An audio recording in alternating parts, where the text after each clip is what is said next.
So just to be sensitive for everyone's time, so great to, I'm going to use air quotes here for those of you who aren't looking at your screen, see everyone. I'm really excited, as always, for our monthly statewide webinar. For those of you who don't know me, I'm Anna, CEO of the Northeast Charter Schools Network. I'm joined by members of my team, including Natasha Cherry Perez, who's Chief of Staff for the association. And also, as always, I feel like at some point I'm like Pat Sajak here, or I need like the Hollywood Squares version of the standing celebrity guests. So our celebrity guests are Janet Klein, Associate in Education Research at the Charter Schools Office at New York State Education Department, Catherine Connell Espinosa, Executive Director, SUNY Charter Schools Institute, Raisa Schwanbeck, Senior Director of Authorizing at the New York City DOE, Erin Cochran, who no pressure to be on camera, but whose glasses I always love, Senior Executive Director, Policy and Operations at the New York City DOE. And last but certainly not least, the current winner in our game of phone tag, Corey Callahan, General Counsel and VP of Legal Policy at the New York City Charter School Center. So we're also super excited. A special guest today is Seth Racine from Open Architects. We are partnering with Open Architects to provide charter schools across the state with access to a free and high quality. So this is a twofer here, folks. Dashboard for analyzing state assessment data. So Seth is going to speak more to this and give a little bit of a demo after we give some updates. So a few quick updates from the association before I hand it over to our celebrity guests. And so now that we can, it's the beginning of the end, but not the, or the end of the beginning, but not the beginning of the end, if you will, of the school year. Want to share our full list of October and November programming with schools. So there'll be a link in the chat to look at the full set of the upcoming mix of virtual and in-person events. And if there are folks on your staff who would be more appropriate to attend, please feel free to pass along. I also, in particular, want to highlight a virtual conversation that's coming up that we're hosting about discipline and classroom removals for students with disabilities. We've heard from a lot of you that this is sort of one of the themes, and I hesitate to say of the post-COVID world, but it's always been a super complex and nuanced area, even before COVID, but it feels like sort of never more so than now. And so we're super appreciative to be joined by three experts on special education law and practice. Megan Fitzgerald, who's the founder of Inclusion Drives Equity for All. Jamie Lustig, who's the Director of External Special Education of the Rochester City School District. And I really can't speak more highly of her partnership in her role as a district administrator, working alongside charter schools in this area. And Paul O'Neill, who's a partner and at Barton Gilman and probably familiar to many of you. So we're dropping a registration link in the chat. Please share it with any of your either special education directors, coordinators, or other administrators who have any role in this context of classroom removals, all of the sort of communication protocols, tracking aspects for students with disabilities. And in particular, if you have questions that you would like to have this group specifically address, please email them to Keegan in advance, and his email address is being dropped in the chat, and we'll tee them up. So this is coming up, not this coming Friday, but Friday the 27th at noon. Keeping in this vein of special education, as I hope that you know, New York school districts are expected to collaborate with charter schools for the purpose of ensuring services for students with disabilities, in particular, as are outlined in their IEPs. So specifically, if a charter school requests that related services be provided by the student's district of residence, the district must provide them. We're finding increasingly that there is a degree of somewhere between misunderstanding and staffing challenges um, in districts across the state. And so we want to highlight this issue. And so in particular, would love to ask for you to take a few moments to complete a brief survey that's being dropped in the chat. If you're not the right person at your school to complete this, just please copy and send. It's a super short survey about how related services in particular are being provided at your school. We'll keep this confidential. We're just trying to better understand based on some of the information that we're hearing from districts truly across the state. And then if you have not already requested related services from the district, regardless your host district or districts, host districts, regardless of where they're located, we're also sharing a template in the chat, and we strongly encourage you to make this request, in particular to just further understand the landscape and appetite of how districts across the state are expecting or, quite frankly, avoiding complying with this requirement. So switching gears a bit, as you may have seen, and this is particularly weedy, but really wanted to flag it because of its implication around biometric identifying technology in schools. So the Board of Regents recently issued, excuse me, a determination that bans schools in New York from using facial recognition technology. And we know that a lot of schools across the state use Verkada that offers a facial recognition feature. So it is not necessarily the exclusive focus of the tool, but it is a feature of something that you can use. And we know of specific examples where schools have used the facial recognition feature to, for example, identify whether or not someone that's being captured on, for example, external cameras has a criminal record or like a legal restraining order associated with someone at the school.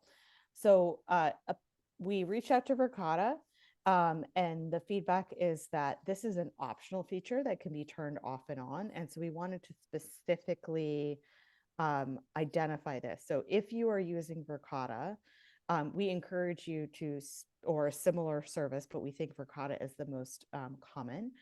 We really encourage you to be in touch with them to understand what features you're currently using. And this is one that you can permanently disable in order to be specifically compliant with this new state regulation. I have a couple staffing notes.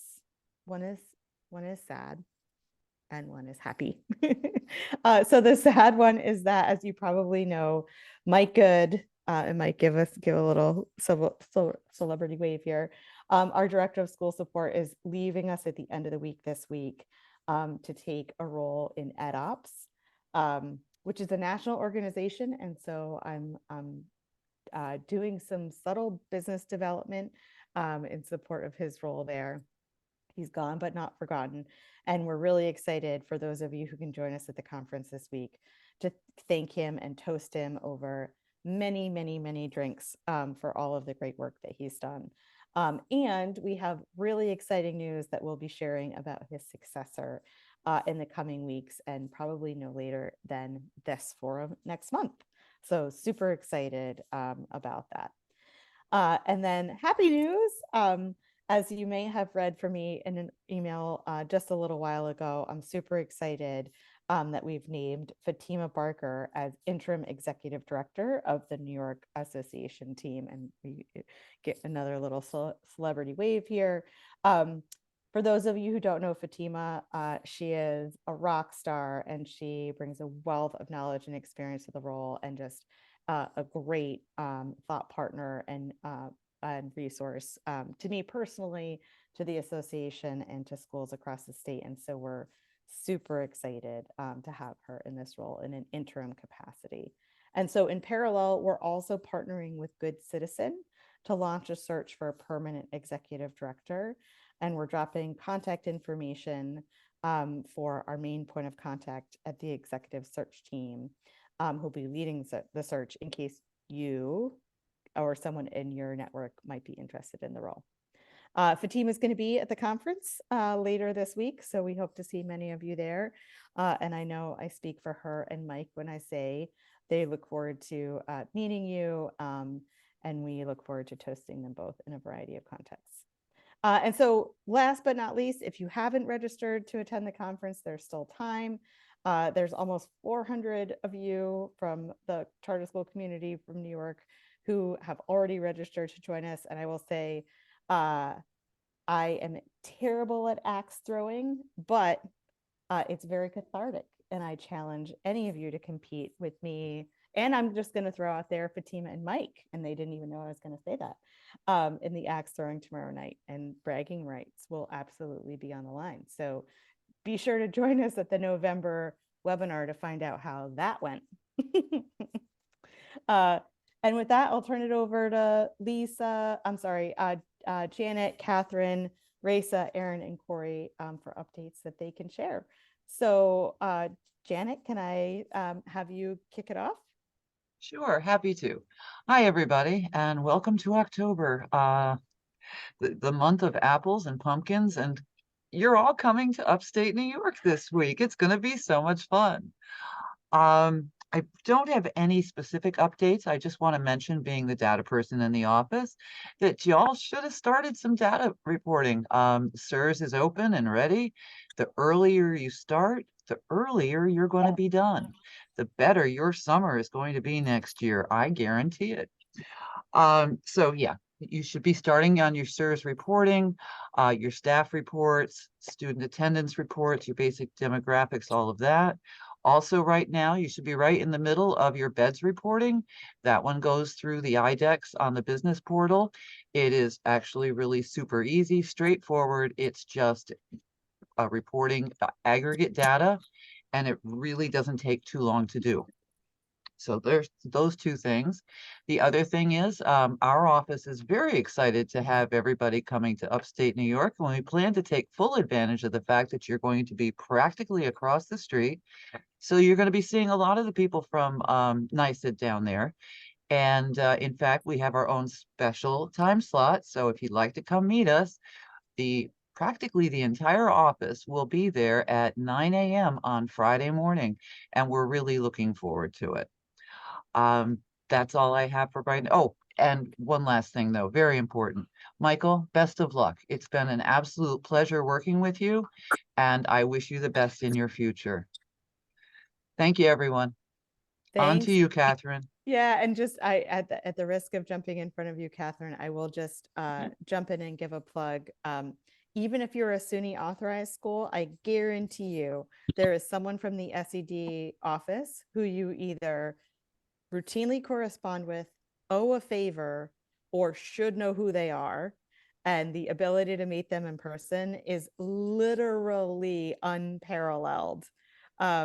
And so if you have ever gotten a grant, like a CSP grant, filed an intercept, had a problem with facilities or child nutrition or data, Friday morning in Albany is going to be the where it's at moment to meet these folks, see them face to face, thank them, understand their work. And so I really appreciate the opportunity to be in Albany and for the SED team to be so available.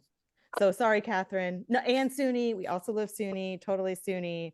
Just like, it's so funny because there's so many times SUNY schools are like, but you know, SED, and they are also a whole team of hardworking professionals who sometimes hold your school's future in their hands and you don't even know it. So come meet them and break bread. All right. Well, I definitely want to echo what Janet said. Mike, it has been an absolute pleasure working with you, and I wish you nothing but the best as you jump into your next adventure. I will continue to push Anna's encouragement for all to, if you are attending the conference, do your best to connect with folks that you have not met. There will definitely be some representatives from the SUNY Charter Schools Institute at the conference as well. And, you know, for those that are there Friday morning, please definitely do visit with the NYSED team and jump in on their Q&A. It is a great opportunity to meet folks, and it makes such a difference in your long-term engagement and communication with folks. So please take advantage of it. From the SUNY updates, we are proud to announce that we have posted for public comment the draft 2024 RFP. That will remain posted through November 10th, and we welcome all comments and considerations that folks may have in relation to the RFP. Before we will finalize it in short order after that, after we consider the comments, and are looking forward to hosting 2 rounds in 2024, one in the spring specific to New York City, as well as one in the summer for that will be open to all non-New York City interested applicant groups. We will also be hosting a webinar on November 16th at 3 p.m. for interested applicant groups. Tanya Lewis-Jones and Keegan Prue will be providing general overview of what to anticipate throughout the process and answer any questions that folks may have, and share really effective practices that can contribute to a really strong proposal. So please, if you are interested in attending, Mike Lazinski already dropped the link in the chat. So please do that and check in with Keegan and Tanya. They can answer any questions that you have. A few compliance related updates with NYSED student application guidance. We are going to be moving the date for the student lottery applications to be due from November 1st to December 1st. This will ensure all schools have ample time to review the guidance and ensure that the applications align to it. Should any schools wish to submit their student applications in advance, they can certainly do so. They just need to reach out to the Institute so that we can make sure that the Epicenter submission is active so they can submit in advance. You can go ahead and email the Institute at, I'm just going to put it right here in the chat, at chartercompliance@suny.edu, and we'll be able to take care of that for you. Additionally, the annual financial audits are due November 1st. These are required for all SUNY authorized operating schools, and the Q1 financial reports are due November 15th for both first year schools and the operating anybody else that is operating. So if you have any questions related to those 2 submission requirements, you can email the team at charter.finance@suny.edu, and they can answer any questions that you have in regards to the timeline or any extensions that might be necessary. So that is it from the SUNY team. And now I'll hand it back to, I believe, Reza, you are up next. Yes, thank you so much, Catherine. So just a few quick updates from the New York City Department of Education authorizing team. So we are very much looking forward to fall renewal visits. Details on those visits are going to be going out very shortly. And we are also reviewing all of the information that we received on October 2nd from schools. As a reminder to all schools authorized by the New York City Department of Education, the next deadline in CHIP to submit your other documents is on November 1st. Thank you so much. And over to Erin, if there's anything else to add, Erin. Good afternoon, everyone. I believe this is the first of these where I have no updates. This is pretty shocking. So thank you so much, Mike, for all of your assistance on these webinars over time. Wishing you all the best. I will kick it over to Corey. Thanks, Erin. Just a couple of things I want to bring to school's attention. I will put some links in the chat, but essentially, while we still await a decision from DOE about a pre-K RFP for New York City charters, we are going to be holding a session in a couple weeks just to go over what typically the RFP looks like if you're applying for pre-K. And if folks are interested in offering pre-K, this is probably a good webinar to join. We'll be working with Apple Tree Institute, which many of the charters in New York City who offer pre-K are currently working with them. So I'll post that in the chat. I also want to remind folks, I know I said this last month, we are already open. The Common Online app is already open for New York City charter schools. People are enrolling for next school year, as crazy as it is. And I know folks are still sorting enrollment for this year, but it is enrollment season. To that end, it is enrollment season in the district. And so folks schools, DOE schools are having open house events. I think charters are. So we have an open house calendar, which we publicize quite a bit. So I'll put that link in the chat as well, so folks can make sure you put your stuff on. And then the last thing is we are going to be offering a certification 101. Folks who have worked with the Charter Center certification team might know Carol Cohen. She's been in the sector a very long time. There have been some changes at NYSID with respect to certification. So if you want to stay up to date on what's going on there and stay in compliance, I would absolutely recommend checking that out. So I will put those in the chat. And with that, I will turn it over to Anna. Thanks. And I will just say, Carol is a gem. May she never retire. Fully. Because I think, didn't she like sort of retire to do this? And yeah, okay. So just, I mean, I say that in the nicest possible way. So super excited to formally introduce Seth from Open Architects. I know I teased this topic earlier. So as I mentioned at the top of the webinar, we're really excited to partner with Open Architects, which is an education data company that specializes in dashboards and analytics. And I know you've heard that before, and I know you've gotten the pitch from groups before. But I promise this one is different. And in particular, with the recent lifting of the embargo on the 22-23 state assessment data, recognizing that there is not necessarily the fullness of comparison that we hope and expect from the state data, we thought it was a good time to re-up and make folks aware of the work of this program and the opportunity for schools across the state to access this tool for free. So there are schools that have piloted the program so far and are super excited about it. Their experience has really validated our excitement about Open Architects.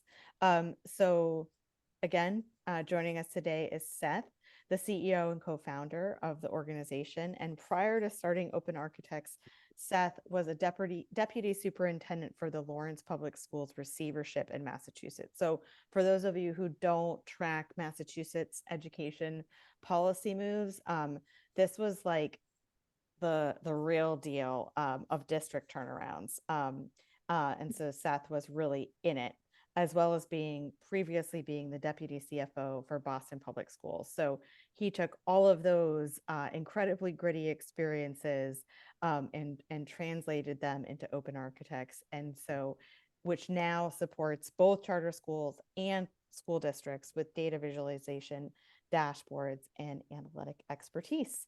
So their mission is to provide data tools and services that enable educational leaders to achieve their vision. And because they're run by former school administrators, in particular, I think in urban environment and with turnaround vision, they really have crafted the tools that they wish that they had. And I will just say, having been introduced to Seth by a fellow friend and someone in the charter space, and my dog's about to bark right at this minute, of course. So I'm just going to turn it over to Seth. Well, thank you, Anna, and a very kind introduction. And thank you, everyone, for the time. I really appreciate it. As it was mentioned, we really just like to create the tools we wish we had. And state assessment data was always a key topic when I was in districts. And there would be many different ways to try to do this. But ultimately, I was always trying to figure out what are the best ways I could have conversations with principals, teachers, interventionists, about what is the right data to focus on. What is the data showing us? What is the story we're trying to tell? And so that's what we do. And there's a free opportunity here to look at your New York State assessment data. And this is coming off of other engagements we've had where we've done similar work with Massachusetts state assessment data, making it for their charter schools, for Rhode Island, and for Connecticut. So we are now starting to pilot with some charter schools, and we are looking always for anyone else who would like to participate. And what's great is that what I'm about to show you is the current version, but as more people look at this and the more feedback we get, it just always continues to get better. Our organization is really built on iteration and improvement. And so I will at least sort of show you the current version of it. But it is something that is very simple. We could just get it out of the L1 system for your state assessment files. And then you can and we'll build the whole thing for you. And from there, you can then give it to teachers, other members of your school leadership teams, whoever else you want. So I'm going to sort of show you the end product of what a sample of like that could look like and go from there. So let me just show you how it works is you just come to our website here. You would go to the partner login. We would connect it to your school's email. So you could just sign in with Google or Microsoft, whichever one you're on. And then we would create a site for your charter school. This is our demo site, the Arboretum Public Schools. But this would be yours here. And from there, you would go to, we have a few different products here. Dashboards is where you sort of, best way to analyze the data is through these dashboards. Data Builder, this is where in other engagements where we allow you to interact with and enter new types of data, and then a data warehouse. But let me just go to the dashboards. So I'm going to scroll down to the New York assessment. These are just different demos of the varieties of work we do. Hold on, let's see if I can find it here. Great. And so something like this would appear for you, and you would just click here right on the image, and a dashboard would pop up.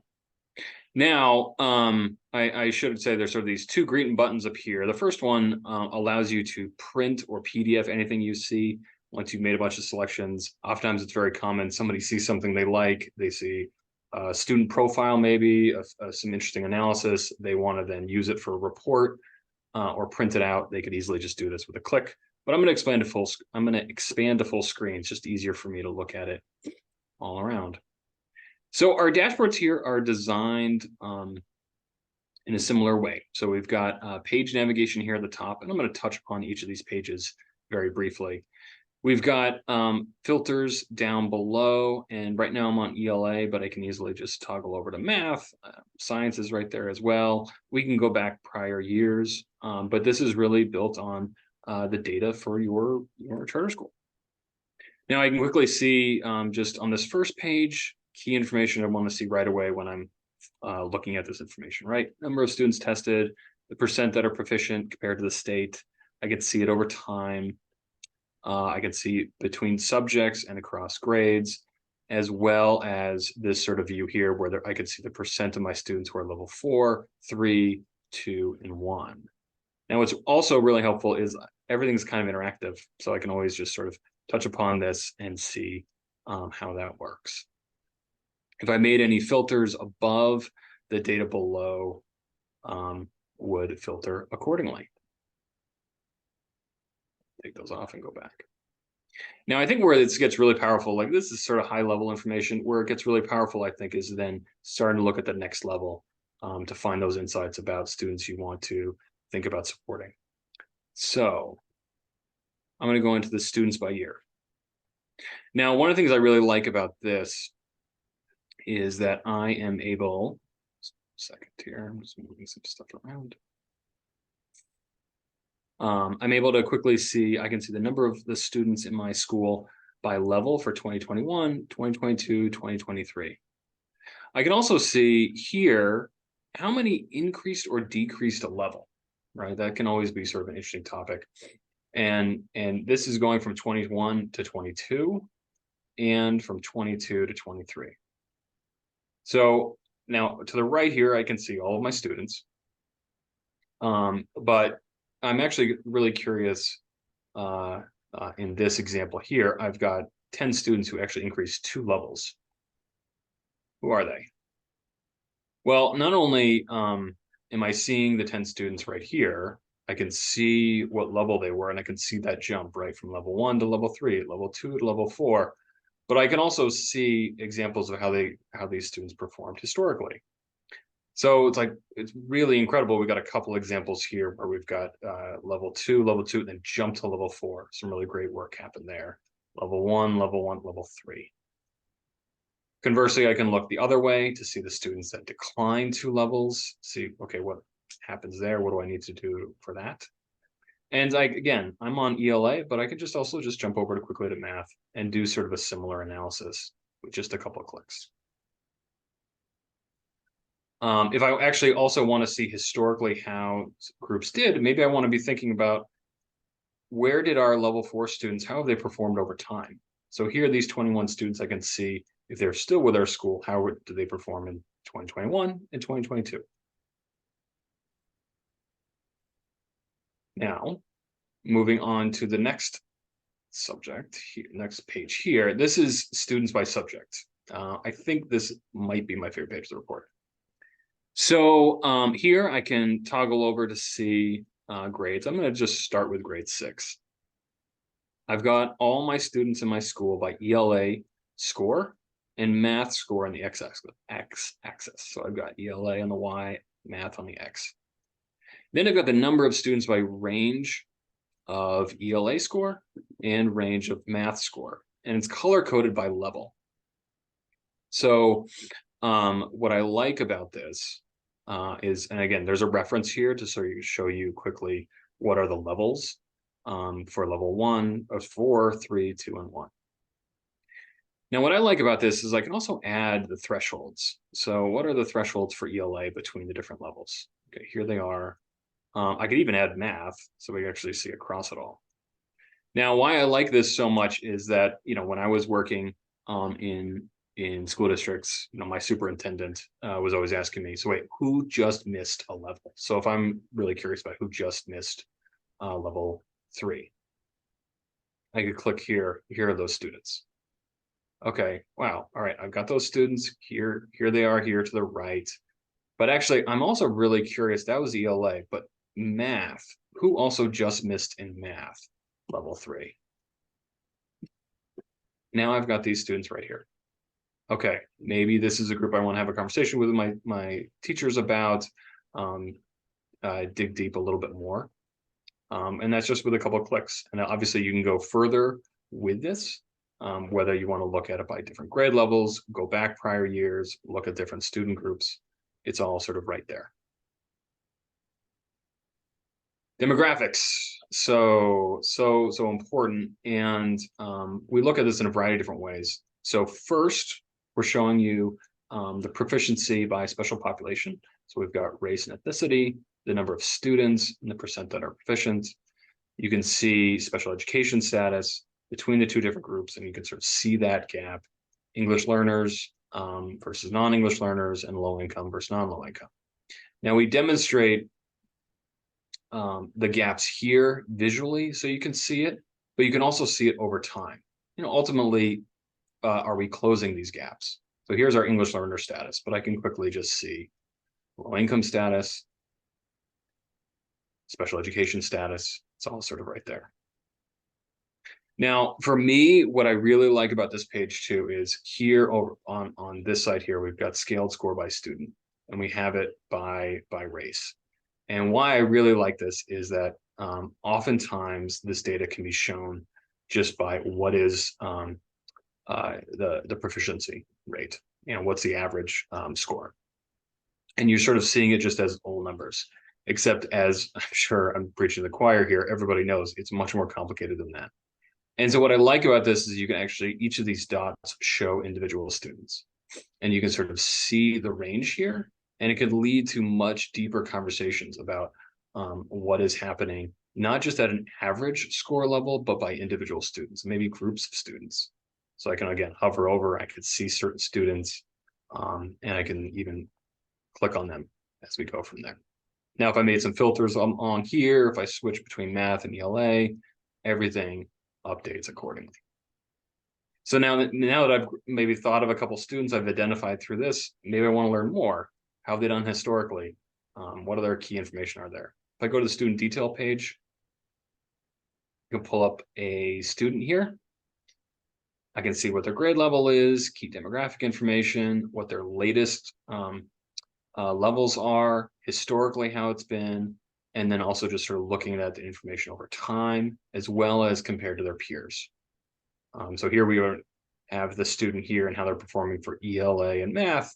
I can also just scroll back to see how they did in prior years as well.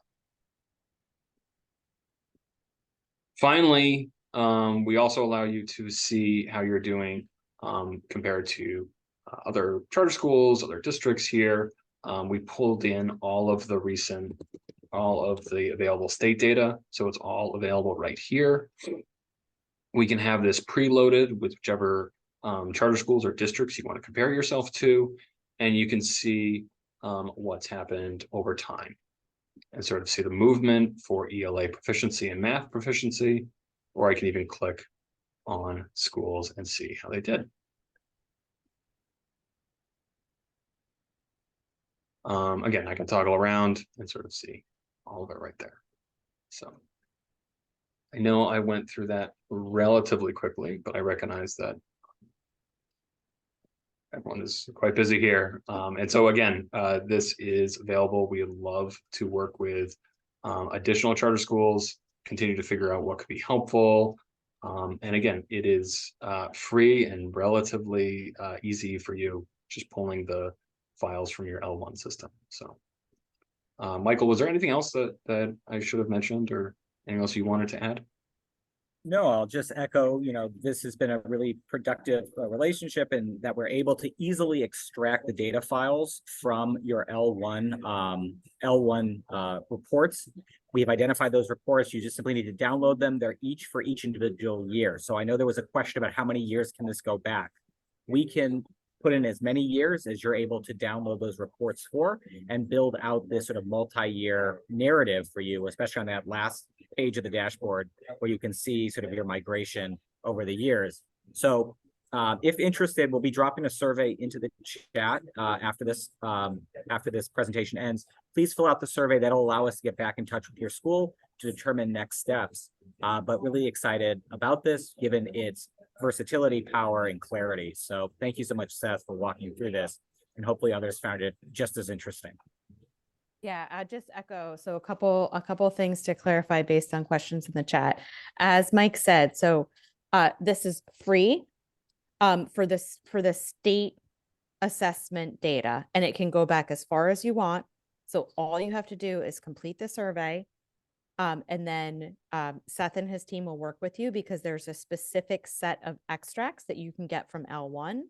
So what they have created, just to be super clear, Open Architects has partnered with us to create this backend where these L1 reports can be very easily updated. And that's what also, quite frankly, is free. Beyond that, Open Architects does an incredible amount of additional dashboard building. So Megan asked a good question then in the chat about things like credit attainment, regions outcomes. There are lots of ways that Open Architects has created additional custom dashboards for a variety of partners. I will just say quite candidly, there are lots of dashboard organizations out there. The connection to Open Architects that was so compelling to me was, as someone said in the chat, just the super, the multifaceted way that this was so relevant to so many schools instantly. You can use this to create something that goes on your website. You can use this to create something that you show to your board. You can use this to give a better set of resources for your teachers about student subgroup comparisons, outcomes, even sort of like particular content areas, things like that. So just it's much more of a Swiss Army knife. Quite frankly, it is the most usable format of New York state test data. No shade, Janet, on New York state test data that I've ever seen. In particular, given the context of the past many years and the major asterisks about comparability, right? So you might not be able to have like great comparison data in terms of cohorts or districts or even historical data across the state, but you can look at subgroups and their actual attainment on specific content areas and goals. So I'm not trying to overly rep, but again, the surveys in the chat, if this is something that you would be interested in implementing in your school, all you have to do is let us know. I'll also just add one other piece, because I know this might be on the minds of some people, given that this is student level data. We have also developed a EdLaw 2D compliant contract writer, so that if you are engaged in this and you need both the privacy data plan protection around the student data, which every school should want, we can also provide the EdLaw 2D compliant information and the contract for you, so that as you share student data with Open Architects, all that is provided and taken care of. I should mention that earlier, but it's important to note that as well. So if that was a concern of yours, know that we also thought through that and have the templates and tools to make sure that the privacy of your student data is secure. Thank you. Good call out. Yeah, thanks. Other questions for Seth? He will also be at the conference. Come one, come all. Seth, are you an axe thrower? I may pass on answering that question.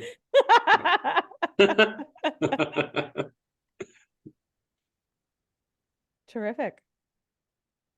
So Betty, just if you're interested in this, I'm just dropping the survey in the chat again. Just complete the information here, and folks, we can follow up in that way. Terrific. Well, thank you, Seth.